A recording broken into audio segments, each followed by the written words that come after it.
Hello, everyone, and welcome to episode 36 of the Social Liability Podcast, the podcast where we complain about those people in our lives that violate the social contract we all agree to live by. I am your host, The Raspberries, with my co-host, the Buck Grundle, bringing you new and interesting stories from all over the world. Buck, I'm going through and I'm rearranging stories to make sure that, we have the time we need and we have interesting stuff. And I noticed that 4 of the 7 stories we're going to cover today are all out of Florida. What the heck? Empirical evidence does not lie, Raz. It seems like there is an ongoing trend for the Sunshine State where they just seem to manifest some of the most borderline ridiculous behavior that exists, and we capitalize on it. I mean, it's free humor, and it's not even scripted. We don't even have to pay people for it.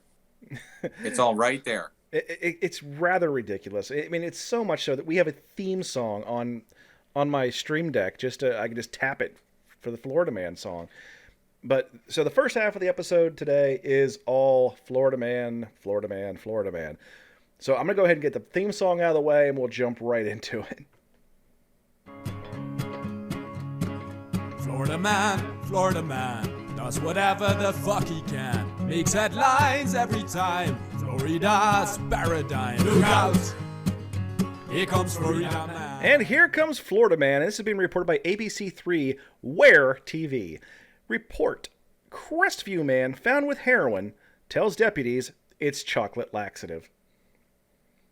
I'm hoping that most of our listening audience doesn't really have a whole lot of experience with heroin. Heroin does not look like chocolate. Here's the story, though. Go ahead, Buck. You got something.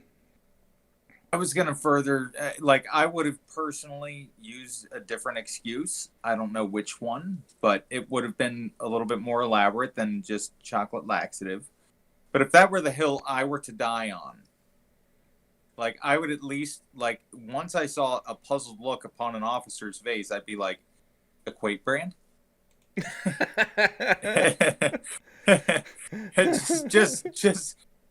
just really if you're going to die on that hill, you might as well pull the pin on your own grenade. It's like, okay. All right. So this is being reported of Okaloosa County, Florida. A Crestview man is arrested after deputies say they found in his possession drugs and drug paraphernalia during a traffic stop on Saturday. Stephen Copland, 29, is charged with trafficking heroin, possession of oxycodone, possession of drug paraphernalia, and a traffic violation. Because you had to have the reason for the stop. According to the arrest report from Okaloosa County Sheriff's Office, deputies stopped Copeland on Hurlburt Road, Hurlburt, Hurlburt Road, near Fort Lawton Beach, when a deputy noticed he had an expired car registration. Huh. After OCSO K9 Bert, who the hell names a dog Bert? That's a great name for a dog. That is not a great name for a dog. Yeah, it is, man. Yeah, it is. That's speculatory. That's subject to opinion, man. No, okay. So I think old people names and names of food. If you pick one of those 2 arenas, then you are fine with a dog name, and Bert definitely qualifies for the first of those prerequisites. Dude, so the other day I'm driving to work, and we're gonna get off topic for a second here, but I'm driving to work, and we have a really bad issue with dogs just running loose around here, and there was this dog in the road, and I'm like, you stupid thing, get out of the way, and I'm like, honking the horn at nothing. Cars are almost hitting my back end. I am stopped because this dog is literally just walking up the lane. He don't care. He don't give a crap. I'm laying on the horn now. Finally, this dog turns around. I'm thinking the whole time, I'm just going to have to run this dog over because I'm not going to get rear-ended for a dog. Well, the dog turns around, looks at my car. And I say looks at very loosely because all I saw was white. Its eyes were both just white. This dog was blind as a bat. And now I feel bad because I can't run over the blind dog. So I get out, and I'm trying to make sure this dog's not going to bite me. I snatch his little butt up, throw him in the car. And he's probably a Chihuahua. Pretty fat Chihuahua, though. old as hell, blind as a bat. So I call dispatch, and I try to get animal control. Well, she hasn't come on for another hour. So I said, okay, I'll just drive it to the shelter. Well, they don't open until 10. So well, I guess you're going to work with me, pup. So I take it to my office, and I'm sitting there. Finally, animal control comes over, and she picks the dog up, and she leaves. And I have a police radio in my car, and she wasn't gone 10 minutes, and she comes across the radio, telling dispatch she's clear. Taco has been returned home. There was a bolo out for this diabetic, old, blind dog. Apparently, the entire police department was looking for this dog all night long because these people kept calling, worried about Taco. They named their Chihuahua Taco, Buck. They named it Taco. That's definitely pushing the envelope. Yeah, so now we have Taco and Bert. Dog names I just didn't need in my life. But Bert alerted Copland's truck. Deputies said they found a heroin under the seat, more heroin on the passenger floorboard, oxycodone, a plastic bag with methamphetamine residue, a scale, and assorted drug paraphernalia consistent with distribution. Copeland told deputies that the heroin was a chocolate laxative and he believed the pills to be fake, the report said. Copeland was arrested and booked into the Okaloosa County Jail. Oh, it's not real. It's fake. That's the best excuse he can come up with. Oh, that's chocolate laxative and fake drugs. Nah, like I said, man, if you're going to die on that hill, you got to commit to it. Should have been like, it's chocolate laxative and these are ibuprofen. I got a bad headache. Bam. And I get them a lot. Take two of them and just pray like hell. Like, hopefully this is over before these kick in. Like, well, I remember in high school there was a kid that got arrested for having marijuana at school, and he was selling it. So they got him for in distribution, school zone. I mean, this dude was looking at some nasty stuff. Now he was a minor, but that didn't matter because of the types of felonies he's being charged with. And his defense was, and he wasn't lying, it wasn't marijuana. It was grass clippings and oregano. But it does not matter, because if you are selling it as marijuana, it is treated as though it is marijuana. Right. And he had a lot of it. Man. I can only imagine how that. Oh man, that was probably a very ugly conversation that kid had with his friends. Like friends? How about parents? Or how about the people who went to jail with? No, what are you in for? I said oregano possession. No. I said rents. Oh, rents, not friend. Oh, look at you trying to be all cool and hip. I'm too hip to be square, man. Ugh. What, man? Huey Lewis was a great band. Now you got the button on that one. But like I said, we're staying all there in the great state of Florida because a Florida attorney has been disbarred for making porn film in jail. Yeah, and we're going to talk about this a little bit more in depth from personal experience. Read into that what you will. But Andrew Sparks used his law license to access private rooms, the state Supreme Court says. A Florida lawyer has been disbarred for using his attorney privileges to visit women in jail and record sexual encounters with them for a pornographic film, according to the Florida Supreme Court. The state's highest court last week disbarred Tampa attorney Andrew Spark retroactive to July of 2019. According to the Florida Supreme Court notice, Spark abused his privilege to practice law, used his law license to access private rooms provided to attorneys at 2 jails in order to solicit prostitution and record the encounters for a pornographic film. Spark, 58, has been on probation since 2019 after pleading guilty to a charge of bringing contraband into a county detention facility. He's charged with he's already been finishing a concurrent 1-year probation for misdemeanor solicitation of prostitution, according to the Miami Herald. Really?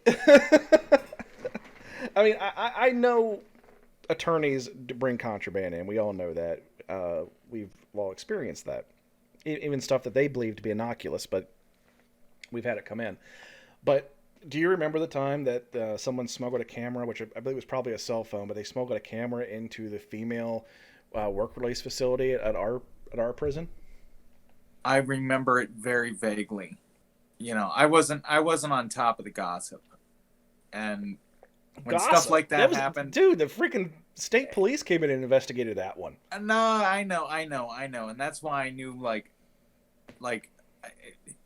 I didn't know the story about it. I don't even remember who was involved. Oh, I do. just I'm sure you do, man. I mean, it's just when things like that happened, it was better that I just kept my head down. Like, people thought I was a snitch, and that's fine, whatever. I don't really care now. I didn't care then, but I didn't know anything.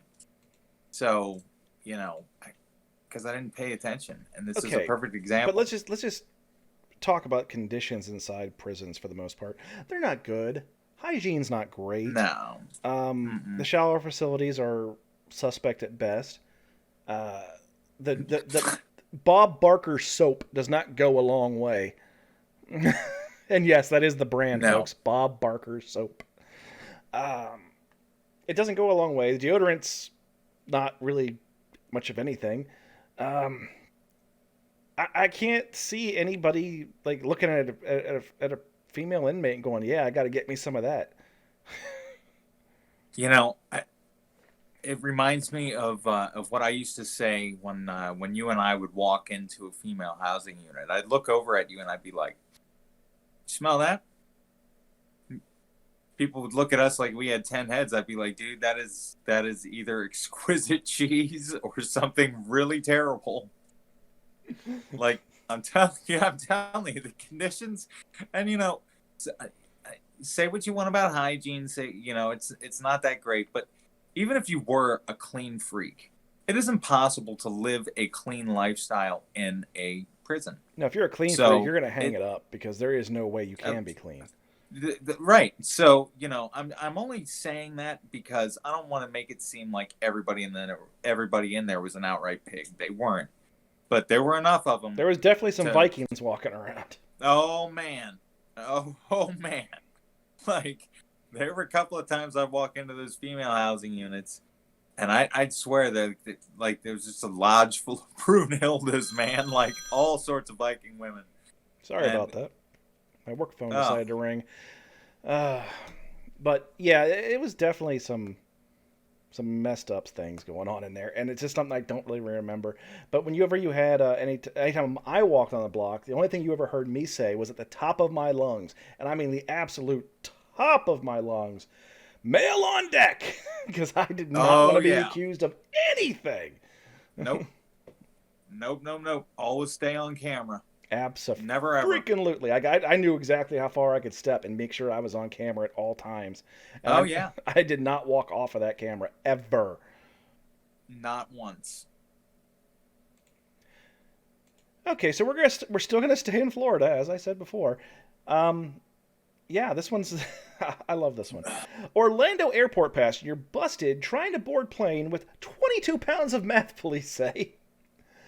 And the subtitle is "Suspect claimed bag wasn't his."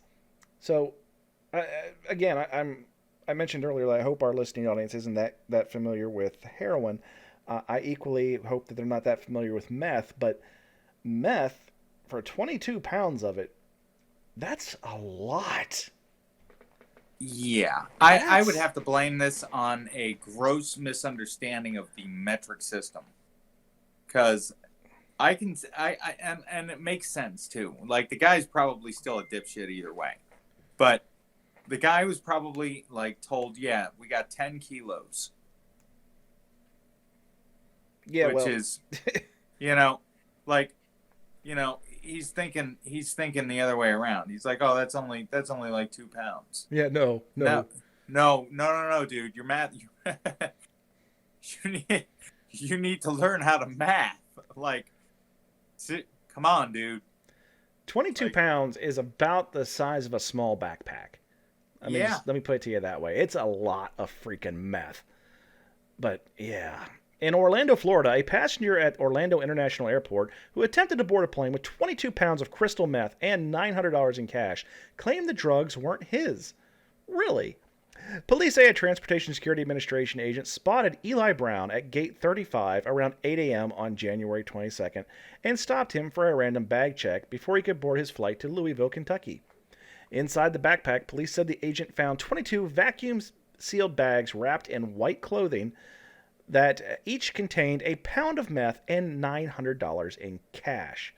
Brown, 46, claimed the bag wasn't his and he fell asleep at the gate after flying in from Los Angeles.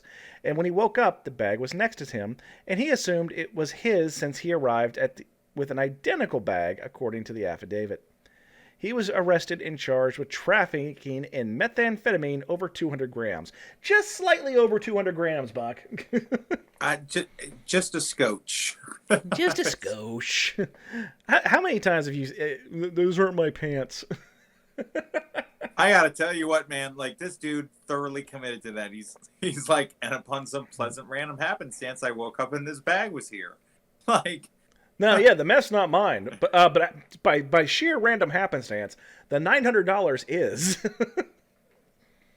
Like, no offense, man, but this maid keeps the change. If I got to clean it up, I just figured I'd keep the cash. I happen to have a random backpack that was identical to this one. Yeah, not so much, dude. Come on. But let's just play devil's advocate here. How would you tell that story again if they went back and reviewed the footage? Because I'm sure it's going to get subpoenaed. Because the idiot, you're always on camera in an airport. What happens if it actually was the bags got switched? I mean, seriously. That would be incredible and very unlikely. But, it's not impossible, I suppose. No, it's really not impossible, but it is very improbable. Like that, if you were to look at that in a statistical analysis of the chances of that happening, it would be an anomaly. Like there'd be no point of data to graph that on. That's like some it's like some Ocean's 11 shit, But when I go through an airport, dude, I am terrified of losing anything. I wear a freaking necklace with my passport in there and my IDs, and I don't carry my wallet, and I never carry cash. Well, and I'm I have everything in a carry-on because I don't even want to check a bag because I'm that paranoid. How can people be so lackadaisical that they would just forget their bag was there, and all of a sudden it gets switched? Well, that's the other part, and that's why it's so unlikely. What freaking dumbass meth dealer would switch Eli Brown a bag? Oh, touche. But we're talking about 22 pounds of meth, and you're just gonna misplace that in an airport and get it confused with somebody else's bag at random? If I had 22 pounds of meth of anything illegal in my possession and I were carting it through an airport, there would be a zero, and I mean this, unless somebody were to pry it from my hands, there would be a 0% probability of me leaving that someplace or even mistaking it with an identical bag. It would never leave my grip or my grasp. Like the old school, the handcuff on the bag, Yeah, well, you got to figure that's not his meth. Probably not. He's whoever is transporting that is doing it for somebody else, and now they have to answer for 22 pounds of missing meth. No, I don't think so, dude. You got caught. The smoking gun is in your hands. You've got the bag, you've got the meth, you've got the cash, and your story is not even I can't even give you an F. I can't it's not. It's just that bad. You're depicting some elaborate hoax that involves somebody misplacing 22 pounds of meth. No, sir. Yeah. No, sir. So if by some weird thing happens and for some reason they allow you to listen to podcasts in prison, and Eli Brown, you're listening to this, You need to start flipping right now and throw everybody you can under the bus because you're looking at a life sentence, dude. You need to start shaving some years off and giving up some names, dude, because that's the only chance you got. Yep. Well, Yep. we're gonna stick with Florida yet again for our last Florida story for the day, and this one's fun. And this was probably gonna be the thumbnail now that I'm looking at it. Man with Florida tattooed on his forehead, accused of calling 911 to ask for a ride home. Suspect claims he didn't have money for a taxi. And let me just point this out. For those of you that are not watching this on the visual portion, because this is going to be the thumbnail, no doubt in my mind. He does not have the word Florida tattooed on his forehead. No, no, no. He actually has the shape of Florida tattooed right in the middle of his forehead, and it's goes from his forehead to the panhandle right down between his eyes. Yeah. This dude has a big old Florida dick hanging out on his face. That is seriously what it looks like. And I don't know. Remember, folks, we read these stories as you hear them. Like, this is completely organic. So I am only left with the presumption that this dude lost a bet. And that's what I'm going to gauge. That's my opinion of this tattoo so far. Raz, proceed with the reading. Let me get some background on this guy and decide whether he's just that big of a D-bag that he would tattoo the image of the state of Florida on his forehead. Well, this is out of Pasco County, Florida. A man with a big, bold tattoo of Florida in the middle of his forehead repeatedly called 911 to ask for a ride home because he didn't have the money for a taxi, according to Pasco County Sheriff's Office. Records show 22-year-old Matthew Leadham of Houston called 911 4 times between 3:17 a.m. and 4:22 a.m. on Sunday to ask for a ride home. These are quotes. "I'm trying to find a ride home. I fucked up. I'm trying to find a fucking ride home," Lethan said to the first call. He laughed at times and seemed to not know where he was exactly. He said he had been drinking, quote, "a little bit. I've been out here for like an hour. I thought I tried to call a ride home or what, like a Lyft or an Uber, but I ain't got none yet," Lethan said in the call. He claimed that he called the wrong number, but then he called back for a second time at 3:23 a.m. "I ain't able to call a Lyft right now. It's only letting me call this number. So I figure, fuck it. I'll call this number and I'll pick up a Lyft," Lethan said. The operator told him 911 was for emergencies only, and the call only for Lethan ended the call only for Lethan to dial back almost immediately after a 3:25 a.m. Call. And there actually is audio here. We have audio. So. Oh, please. But it looks like it's like 15 minutes of audio, so I might just put this in the link, but put this in a link in the description. But this might be something worth listening to. All right, we're gonna try to play a little of the audio here because it's just this is too good. 911. What is the address of your emergency? Oh shit. Fuck. Damn. I think I have the wrong number. Okay, who am I speaking with? I'm trying to find a ride home. I fucked up. I'm trying to find a motherfucking ride home. Okay, where are you located at? What is this place? Shoot. Fuck. Damn it. Shit. I think. What is that fucking? Are you at a business or a residence? All right. Yeah. All right. This guy's whole tone changed. Like when he was like, "Oh, I fucked up. And the lady started asking him questions like, "Where are you?" Like you could tell by the way he started talking that he thought she was asking him for a ride, like in order to give him a ride home. He thought, "Holy shit, this worked!" He's like, "Oh my gosh!" He's like, "Yeah, you're a civil servant. Get me a glass of water." No. Well, records show that Deputy met Leatham on U.S. Highway 19 in Port Richey, and he, once again, said he needed a ride home. When the deputy offered to call him a taxi, he said he didn't have any money to pay for one.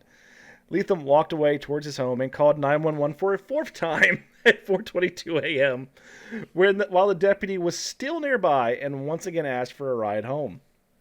In that call, he said the deputy wouldn't give him a ride home. Quote, "Whatchamacallit, I'm trying to pick up at the Scenic Drive, basically. I've been trying to get a ride for a while now. Been sitting here for a minute. I'm freezing." About 6 minutes into the final call, a deputy could be heard in the background speaking to Leatham. "You're on the phone with 911, is that correct? Get your hands out of your pockets." The call ends seconds later. The deputy saw there was no emergency, so Latham was taken into custody. Deputies said that they found marijuana on Latham during the search, but he claimed he didn't know what it was. He's facing charges for misuse of the 911 system and possession of marijuana under 20 grams. Wow, man. Let me just point out, there is literally over 15 minutes of audio from this guy on the 911 calls. And it is like, we listened to some of it briefly, and it is worth a click. It really is. Like, you kind of get a new perspective on how dumb people can frickin' be. So if you happen to listen to this on the audio version on all the platforms that we're on, like Apple Podcasts, Anchor, Spotify, what have you, make sure you go to our YouTube channel. Just search for the Mount Moon Crew, or just search for the Social Liability Podcast, and you'll find it. And I'll make sure the link to that one is in the description of this video, so that you can listen to the entirety of Mr. Leatham's adventures in Florida. Okay, so we're done with Florida now, thank God, and we're gonna go all the way over to jolly old England with the Edinburgh Evening News. News you can trust since 1873. Blundering bank robber forced to remove pillowcase disguise after forgetting to cut eye holes. A blundering bank robber in Fife put a pillowcase over his head to hide his identity, then had to take it off because he couldn't see what he was doing during the attempted raid. Yeah, you heard that right. Matthew Davies stormed into the bank on Scotland branch in Dunfermline? Sure, let's go with that. Armed with a meat cleaver last September, demanding money from the terrified staff behind the counter. The 47-year-old pulled the weapon from a pillowcase after putting the bedding item over his head and instantly losing his bearings within the branch. But the High Court in Glasgow was told that Davies had to quickly remove it because he hadn't cut eye holes. Davies still managed to get his hands on almost £2,000 sterling after repeatedly battering a glass partition at the bank's counter with the meat cleaver, threatening to harm a female customer. Before sauntering off, he was spotted petting a dog. He was eventually caught after a brave customer from the bank followed him home and called the police. Davies pled guilty to assault and robbery and will be sentenced next month. You know why he didn't cut holes in the pillowcase? He was afraid. Guy committed to this robbery, planned it out, whole 9 yards, and when the moment of truth came, he was like, "My old lady is gonna be pissed if I cut eye holes in this. It doesn't matter if I get away with this and come home with £1 million. Doesn't matter. If I cut eye holes in this pillowcase, there will be hell to pay." And that's where the plan unraveled for him. I'm telling you, there was a woman behind of this, and a smart one at that. So homeboy walks into a bank with a pillowcase that has a meat cleaver in it. Puts on said pillowcase, then pulls out the meat cleaver. That is the order in which this happened. He put the pillowcase over his head, then pulled out the meat cleaver. So just visualize that for a second. Then had to take it off because he couldn't see. And then when he left the bank, instead of having a getaway car or anything like that, no. He went outside, pet a dog, and walked home. All the while, one of the customers walked behind him and followed him all the way back to his house. Man. It takes a Man. special. I mean, these are the kind of cases where if you're the defense attorney, you're kind of like your defense is, Your Honor, mental defect. This dude's an idiot. Now, I don't know if it works like that in the UK though. I don't know. I'm not. That's the thing. Like over there, they might be like, we don't care. No, actually, they're actually a lot more liberal with their criminal justice system in England than we are. In a lot of ways, they are. They take civil penalties a lot worse, but criminal penalties are. It's much different, but in a lot of ways the same. It's hard to describe. I watch a lot of British cop shows and repossession shows and stuff like that just because they tickle me. I tell you, there is something about there's something about the English, or the people in Great Britain in general. Like if I had some guy coming to repo my car and he spoke at me with that accent, I would do whatever that person said. I'd be like, I don't know what it is, but you sound legit, and that's good enough for me. Here you go. Like, seriously, man. Like I'd hop in any van with a guy in the driver's seat, as long as he had an accent of some sort from a country that sounded intelligent to me, like British or Scottish or something like that. Like, hey, you want some candy? I'd be like, yeah, put it on red, spin the wheel, man. Looks like you got gobs. I'd be like, dude, are those gobstoppers? Anybody else came up to me like that though from America, they'd be like, hey man, you want some candy, buck? I'd be like, nah, take your candy and shove it. If you got a European accent, man, I'm getting into your van. Like that's it. You notice he said van and not car. Well, I need a Ram. Well, we're going to come back to the U.S. ABC News reports that an angry maskless man denied food service, returned with a gun to steal fried chicken and waffles. The man didn't demand any cash and even took syrup for his food before leaving. Okay.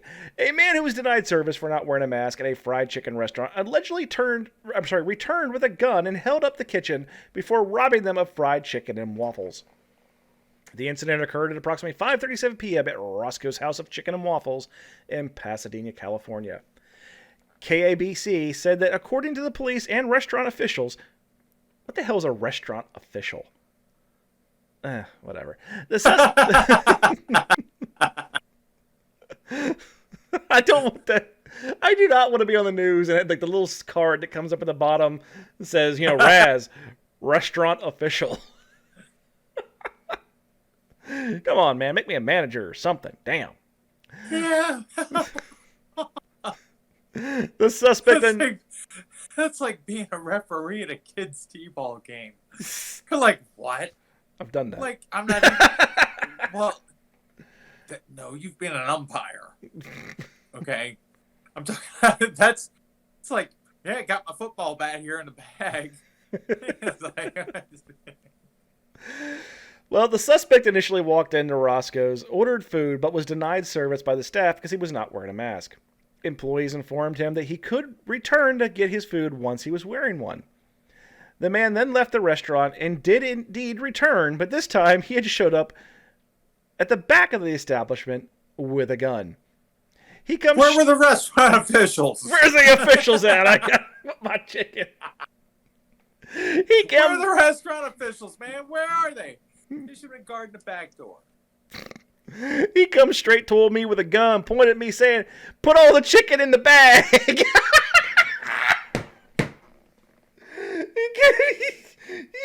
said, "Put all the chicken in the bag." Oh my Lord! Says the cook, Robert Gonzalez, who was working in the kitchen after the suspect walked in and told KABC an interview after the incident. Oh my Lord. Just put all the chicken in the bag. I'm going to be saying that the rest of the day. Manager Angela Patero? Yeah, said he didn't take or demand any cash from the restaurant. Only chicken and waffles. He didn't take any cash. He actually took chicken, and before he walked out the door, he took syrup for his chicken. All right. This guy is a repeat offender, career criminal, man. Guy had his whole thing planned out. He even got the frickin' syrup. That's how you know he's a repeat offender, because the guy has refined his processes. Yeah, last time knows he he's got gonna home. probably- Last time he got home, went Yeah. shit. I forgot the syrup. Yeah, he went down and got busted with dry waffles. He was not going to repeat that error. And then you know what? He goosed the restaurant officials. Goosed them. Bam. Made it out. Clean getaway. Couldn't even. Nope. Restaurant officials were stumped. Oh, my Lord. While amusing in hindsight, this was terrifying while it happened. We were feeling scared, especially my cashier. She was very, very scared. And when I first talked to her, she was basically hysterical. But after a while, she calmed down and started laughing about it because she realized it was all he did was take some chicken. In an ironic twist, surveillance cameras were able to capture images of the man's face due to the fact that he was not wearing a mask. The one time dude, little anti-masker ass, should have been like, I might need a mask for this. No, he was that committed to the anti-mask cause that he's going down for chicken theft. I'm telling you, that's you know what? We've covered it in a couple episodes in the past, man. It seems to be a common hill that people are dying upon right now. They're like, I'm going to commit a crime and not wear a mask because I'm protesting. Because I'm fighting the man. You are not like, dude. This is not the time to profess your civil liberties about wearing a mask. You are committing a crime. This is where a mask would behoove you. Like, this is something that you are doing to benefit yourself. Well, according to the Los Angeles Times, resorts to foul play, and steals. Oh God, no. You even talked over me just to get that bad joke in. But according to the Los Angeles Times, the suspect is described as a black man in his 30s or 40s with a thin build, black curly hair, hazel eyes, and tattoos on his face and neck. He was last seen wearing a green sweater and white sweatpants with black polka dots. His companion was described as a Latino man with a shaved head, standing between 5'4" and 5'5", weighing about 150 pounds. Nobody was injured in the incident. The man who robbed the establishment is still at large. I almost got shot over stupidity, I guess, said Gonzalez to KVBC. Man. Guy even had the getaway, wow, costumes and everything. No, he didn't. He didn't have the mask. But you know what? He probably thought that nobody's going to remember these. Nobody's going to remember anything after the tattoos on my face. Nobody will notice my black polka dotted pants. And all the tattoos all over my face completely hide my identity. Nobody will ever recognize me. Yeah. Well, that. For our final delve into the stupidity, this week we got a story from the New York Post. Trio arrested after demanding cops shovel their car out of the snow. 3 people in Massachusetts were busted after they allegedly demand that police shovel their trapped car out of the snow, culminating in one of the suspects striking a cop. The vehicle got stuck Tuesday when the driver lost control and plowed into a mound of snow amid the winter storm that walloped the Northeast. The word walloped is actually in this story. That's how you know it's quality reporting right there. Quality. The car's occupants, a woman and 2 men, tried to free the car, but to no avail as traffic became blocked in Framingham. Police said the suspects grew angry when an officer told them they had to call a tow truck, according to the news outlet. When police tried to speak to the driver, 19-year-old Bianca Torres, the officer was immediately met with with angry people demanding the officer get a shovel and help them dig and push the vehicle out of the snowbank. The officer called the tow truck, but once it arrived, passenger Nathaniel Chickering, 18, allegedly refused to let the car be towed and proceeded to block traffic. Police then arrested Chickering, causing the other passenger, Michael Rodriguez, 21, to allegedly strike an officer in the stomach in an attempt to get the cop to release his friend. Cops also arrested Rodriguez, and when Torres intervened, they busted her too, according to the Metro West Daily News. During a search, police found a knife on Chickering. The suspects were all charged with disorderly conduct, while Rodriguez was also charged with assault and battery on a police officer, and Chickarine was charged with carrying a dangerous weapon. Oh. Man, somebody saw too many movies as a kid. You think hitting a cop is gonna like That'll make your day better. Even if even if you got your friend away, like even if you got like a good hit in and knocked the guy out, got your friend out. I'd just like to point out. Even if you got him away from the cop, your car's still stuck, dude. You're not going anywhere. Yeah. Not only that, like even if you can't get a run for it, man, like they know who you are. Like you have assaulted a police officer and left one of their own injured, and and you're fleeing the scene. Like you think that they're not going to catch up with you. Red and blue lights are about to rain down from the gods. Yeah. Zeus throwing the lightning bolt from Mount Olympus would be less spectacular than the amount of lights you're about to see in this neighborhood. Right. Oh, yeah. But, hey, your car's stuck in the snow. Mm-hmm. I mean, like, all your problems have been solved. You actually do not have to shovel your own car out now. You are going to be in jail, though. And your car's still getting towed. And sorry, kid, your car is actually going to get towed now. Whether you like it or not, it's still getting towed. Yeah, I mean, like... you always have a choice. I always tell people you always have a choice in life. And when that tow truck showed up, they had a choice. They could either go to jail. They could either let the tow truck tow their car, or they can go to jail, and the tow truck still tows their car. At that point, It's game over. Like that is a moment where you have to resign to the fact that whether or not you like it, it is still going to happen. Is this really the hill you want to die on? Yeah. Mm-hmm. And I guarantee you, when they did arrest him and they took him into booking, I guarantee you they weren't gentle. Nope. As they seldom are with people like that. Yeah. Why don't you get a shovel and shut up. Yeah. Talk to the COs at the jail that we bring you to like that and see how well that gets you. Oh, yeah. Okay. Oh, you're demanding, are you? Okay. But let me, on the flip side of that, if you ever find yourself incarcerated or even just dealing with police in general, if you're just not a dick, it typically goes a long way. Oh, yeah. Oh, yeah. Like, people banging on doors, saying, I'm going to cause a ruckus. I'm going to cause a ruckus, blah, blah. I'm going to make your life hell. It's like, just before you do that, why don't we just save ourselves some time and look at the facts here? Regardless of how much noise you make or how annoying it is to me, I'm still getting paid to sit here and deal with it. Like, so what? I got one day out of the week where I got to earn my money a little bit more. Big deal. And there's still 2 inches of steel separating you and me. So whatever threats you make are really like, they're not going to intimidate me. And third, I just, you're gonna tire yourself out, man.